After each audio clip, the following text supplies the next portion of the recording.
Okay, let's unpack this. Imagine for a moment that the digital world we all rely on isn't just, a vast cloud or a collection of apps. It's actually built on an invisible, really intricate supply chain.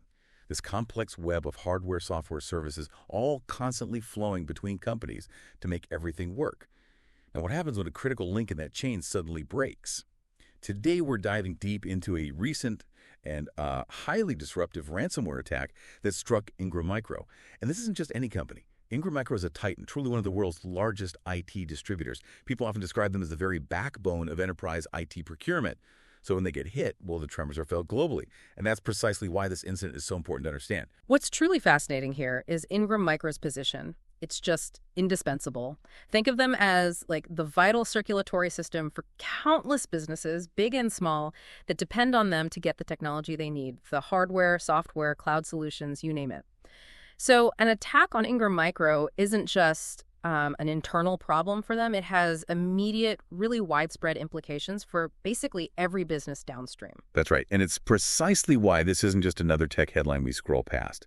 Our mission today is to really get under the hood of why this specific incident has such far-reaching ripple effects, particularly for the Middle East and North Africa or the MENA region. We're also going to explore what this single event reveals about our broader sort of global digital vulnerabilities.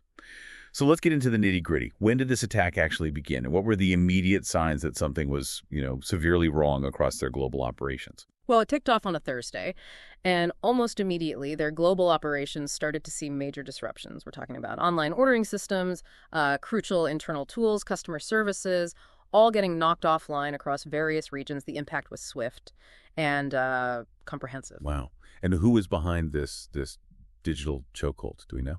The culprit identified is a ransomware group known as SafePay. They're demanding payment, of course, for system restoration.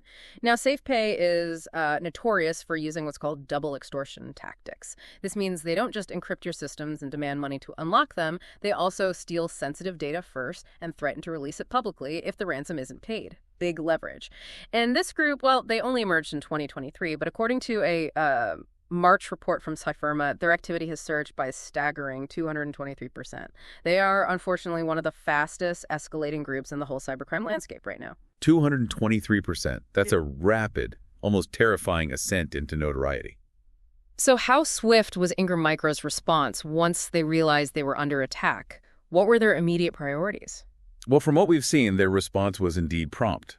They quickly took affected systems offline, worked on securing their IT environment, and initiated mitigation measures.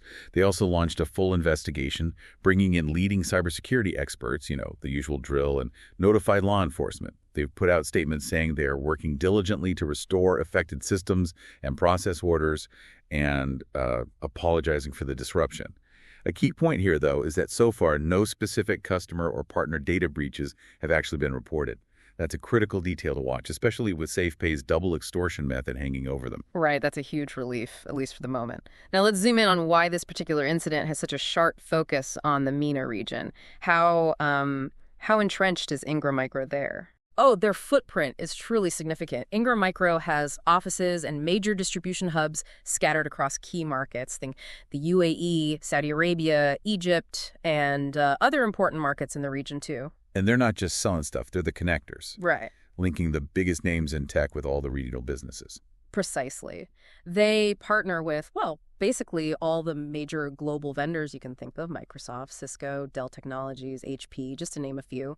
And then they distribute those products and services to hundreds, maybe thousands of regional businesses. We're talking of value-added resellers, the companies that bundle solutions, system integrators who build complex IT setups, and even cloud service providers. It's this huge interconnected ecosystem. Can you give us some sort of concrete examples, like their impact on specific countries within MENA? Absolutely. Take Saudi Arabia, for instance. Ingram Micro is delivering crucial solutions there for cloud services, Cisco networking gear, Dell Technologies infrastructure, IBM systems, and they're supplying leading enterprises and even government bodies. So really core stuff. Then in Egypt and the UAE, they hold distribution agreements with vendors like Cisco again, Acronis for backup, Red Hat, SonicWall firewalls, NVIDIA for AI tech. And they're serving diverse and vital sectors: finance, healthcare, telecom, public administration. Their reach is just, well, it's foundational to the region's digital economy. It certainly sounds like it. And This attack on such a critical player really highlights a stark reality about, how interconnected everything is. Mohammed Amin Balarbi, the founder and CEO of CipherLeak.com, put it really sharply. He said this incident underscores a deeply concerning trend. Cybercriminals are now deliberately going after those critical choke points, those nodes, in our global IT supply chain. Yeah, and he elaborated on the potential fallout for MENA specifically. He explained that, and I'm quoting loosely here, many regional value-added resellers, system integrators, and cloud service providers rely heavily on Ingram Micro's infrastructure to source, deploy, and support core technology solutions. So you see, this isn't just about a delayed shipment of a laptop or a printer somewhere. It's much more fundamental. Exactly. Imagine the domino effect. Public sector digital transformation projects, crucial ones maybe stalling, government IT procurement cycles getting delayed, even the rollout of mission-critical systems in, say, finance or healthcare being put on hold. These aren't just technical glitches, they're direct hits to the foundational elements of a modern economy. And Balarbi adds another critical layer to that. He points out these aren't merely operational delays. He says they translate into real cybersecurity vulnerabilities as organizations stretch resources and scramble for alternatives. So it creates this cascading effect of risk, right? Pushing companies perhaps into less secure avenues just to keep the lights on. Which is worrying.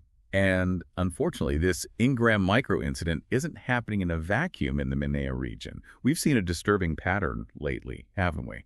Increasing cyber threats, particularly targeting those weak links. Yeah, if we connect this to the bigger picture, recent incidents really demonstrate how ransomware groups continuously exploit vulnerabilities in digital infrastructure, often through third parties. Take the Bybit breach, for instance, which happened back in February. It's particularly telling because it wasn't a direct hit on their main system. Instead, hackers exploited a vulnerability in a third-party seller to get access to user data. It just clearly shows how even, well-resourced organizations can be compromised indirectly through just one weak link in their extended digital chain. That's a stark reminder. And we also saw, last year, 2023, the UAE telecoms operator Etisalat was lifted by the Lockbit ransomware group. They claimed to have stolen sensitive corporate data. And that same year, cyber attacks on MENA organizations apparently surged by something like 68%, with the Gulf alone recording over 50 ransomware incidents across finance, healthcare, real estate, energy. I mean, it really paints a picture of a region under siege, digitally speaking. Absolutely. And these cases, from a hospital like Moorfields Eye Hospital, Dubai, being targeted back in 2022, they encrypted internal data, though patient care wasn't affected, thankfully, really. To large telecom operators and financial platforms, it highlights this relentless focus by cybercriminals on exploiting any perceived weakness. And the shift towards targeting supply chains and third-party vendors is becoming, increasingly prominent. It's a trend. Which brings us back to what Mohammed Amin Balarbi powerfully termed a critical turning point for digital supply chain security. He asserted that the Ingram Micro incident is precisely that, a crucial reminder for Middle Eastern enterprises to rigorously vet the cyber resilience of their upstream vendors and distribution partners. It's really not just about securing your own house anymore, is it? It's about your entire digital neighborhood, all your partners. Right. And this really emphasizes a crucial shift in mindset that needs to happen. As the region positions itself, striving to be a global tech and innovation hub, supply chain cybersecurity has to elevate. It must become a boardroom issue, not just an IT one. It's really about managing existential risk at the highest level of the organization. Indeed.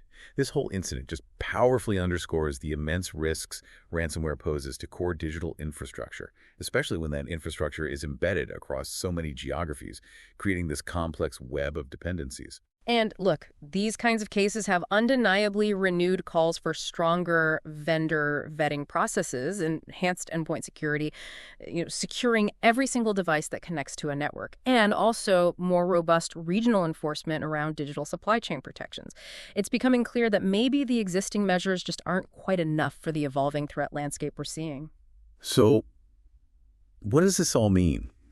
I think the Ingram Micro ransomware attack vividly illustrates just how deeply interconnected our digital world truly is. It shows that a single point of vulnerability in a crucial supply chain, even one that seems maybe far removed from your daily life, can have these far-reaching, very tangible consequences across entire economies and critical sectors. It's definitely not an isolated problem. It's a systemic risk that affects us all, really. This raises an important question, though. Considering this increasing reliance we all have on complex digital supply chains globally, What is the ultimate responsibility of an organization when a critical third-party vendor gets compromised?